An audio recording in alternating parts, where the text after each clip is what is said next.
What's up guys, welcome back to another video. Hope you're all doing well today. So it's become very apparent over the last couple of weeks now that the Supercross season is in full swing that there's a few meta bikes out there. 250 class, it's basically KTM or Husky. 450 class, to be honest, it's about the same. You get the occasional Yamaha that I'm seeing here and there. I've even seen a Honda on the race course, although that's definitely not my my go-to bike.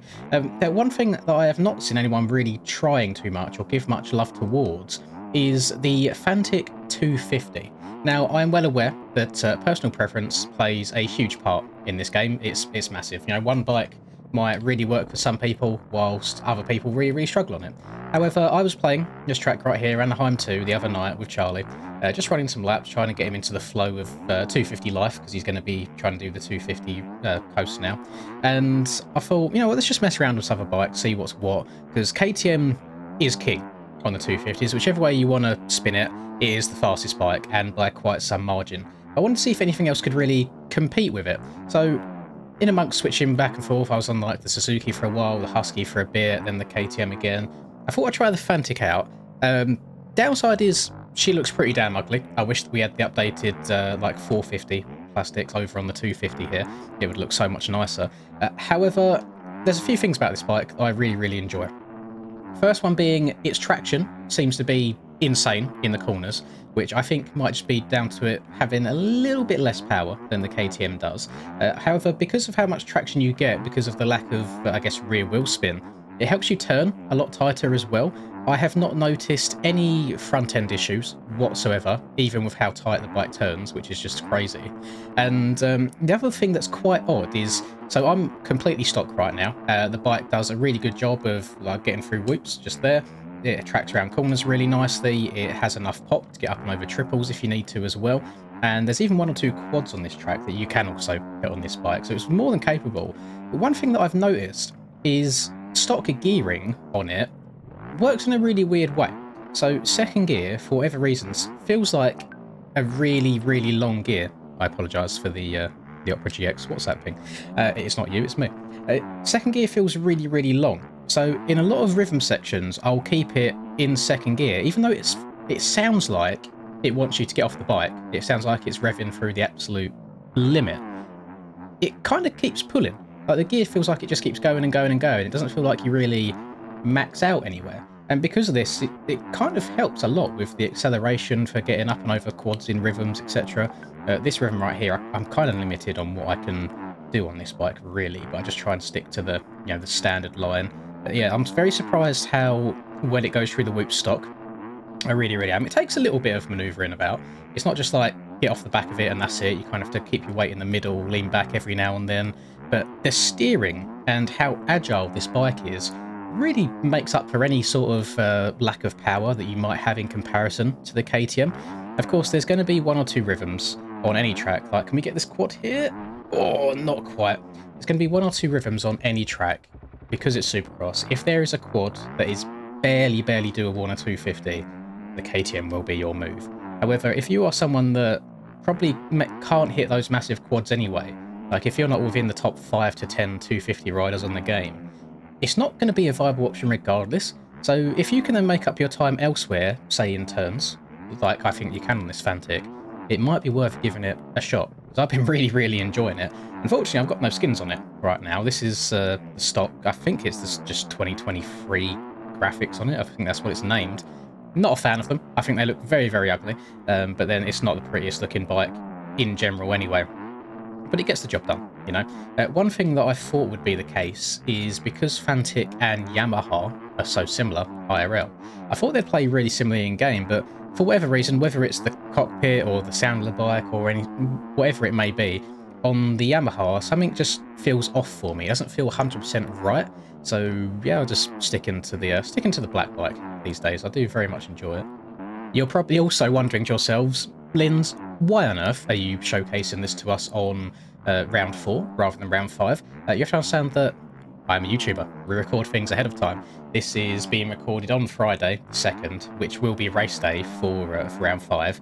However, obviously, when I live stream, I stream between 8 PM and like 11-ish PM, depending on how quickly the night goes. Sometimes it's even later than that. So I don't really have a a good time period after the streams to sit down, record, edit, upload, blah, blah, blah. I'm in completely the wrong gear here. You know what? It made it through okay anyway.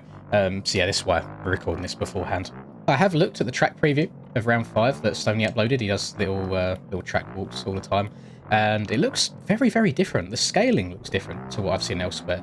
But he's made it a little bit rougher. You know, it looks like there should be... the ruts are a little bit deeper, which I'm very, very excited for. I still wish that we'd be able to get some kind of like choppier bumps going into some of the corners or exiting the corners like this right here.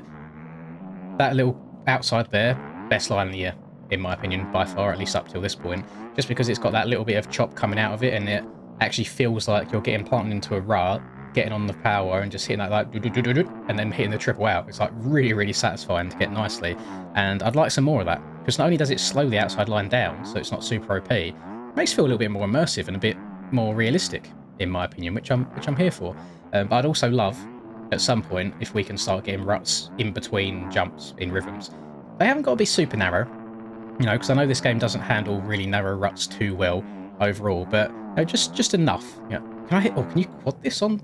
Oh, go on. Oh, that was close. And again, stretch it out. Oh, barely. I'm pretty sure if I jumped in from the low side, so I had more momentum going forwards rather than up, I might have been able to get all that 100% clean. I've also seen people like wheeling through this whoop section and then tripling out on the 450s. Haven't seen 250s do that, but that didn't feel too terrible right there. There you go. There's my first front end issue, and that was wholly caused by me going over the rut. That is not caused by the bike whatsoever.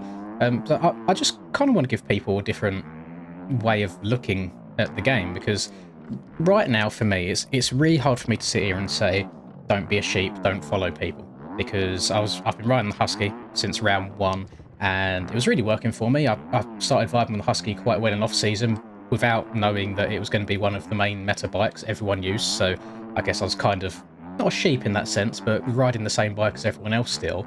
And now I've seen people kind of making a switch over to KTM 450 recently. I think a lot of the NA guys are on 450 from the big KTM from the beginning in the 450 class, and now the EU guys are kind of noticing that it's good and moving over. I will admit, I've tried it with a top rider setup. It's very, very fast, so you might see me on the KTM for a few rounds as well. But if you want something a little bit different, if you don't want to be just another bit of orange in amongst the sea of orange bikes in the 250 class, then by all means give this a go. I don't think you'll be disappointed at all, but take it with a pinch of salt. You do have to ride it hard. Like, you have to be very, very aggressive on it. I would say probably more aggressive than you have to be on the KTM. I feel like on the KTM you can just rely on carrying your momentum around a lot of track, where on this you have to really just push as hard as you can everywhere. Oh, I was going to go for that quad then, but the back end got caught up just at the last second. But as you can see, you can't see. Let me show you real quick whilst we're live so I can prove that we are on stock settings. I've got this, so I think it defaults to 100 rear tyre. So I've changed this to 110. 120 seems to be a bit overkill because I'm not sliding out on 110, and 120 would just cause more like drag, so it would slow you down. So I'll stick to 110, 80 on the front, take a little bit of fuel out. Tyres are all the same, haven't changed brakes or anything, haven't changed geometry, haven't changed gearing, haven't changed suspension. It is all 100% stock, and it's very, very capable. If you are one of them suspension gurus out there, and you might be able to find a way to get it to track through the whoops even better than it already does, then by all means, knock yourselves out, because if you could figure that bit out, I think this would be probably bang on level with the KTM. Because the KTM has its pros, it has its cons, it struggles in the whoops a little bit, at least the setup I have on it, which I know some of the top boys run. But yeah, Fantic could be the way to go, I can't lie. I really am enjoying it. And who knows, maybe in an outdoors perspective, when you haven't got to worry so much on like the acceleration, you can just carry your momentum around the track, it could be even more viable, and definitely something that I'll have a look at when the GP season comes around. There's part of my brain that keeps going back and forth for the upcoming GPs, saying, yeah, why don't you try 250s again like you did last year? And then I keep going, no, every time I try doing 250s it goes horribly wrong, and then I just go back to 450s anyway. So I'm not too sure what I want to do for GPs just yet. Happy to get some feedback on that, what you guys want to see. If you want to see 250 action or 450 action, I'm open to doing whatever. Alternatively, I could do both, because there is no region lock on GPs like there is on Supercross. So I could do, let's say, EU 450, and then I could do NA 250. That would make a lot of sense in my head if I was going to do NA to do 250 class, simply because I wouldn't have to stay up as late. The night would end sooner. So that is definitely a viable strategy of basically putting my fingers in every single pie, if that makes sense.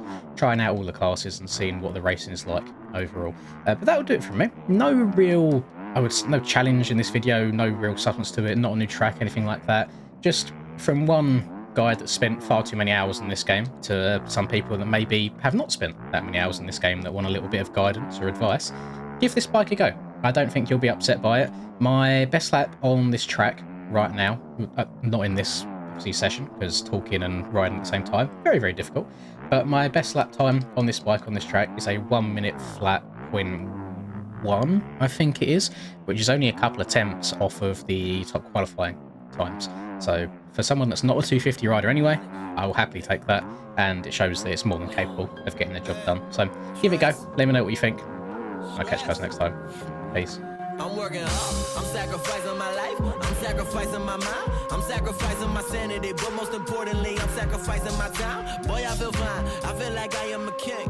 Honestly, I can't complain, even with faith that's the size of a grain of some salt, I will still move a mountain and do what I want. I got salt to beat with my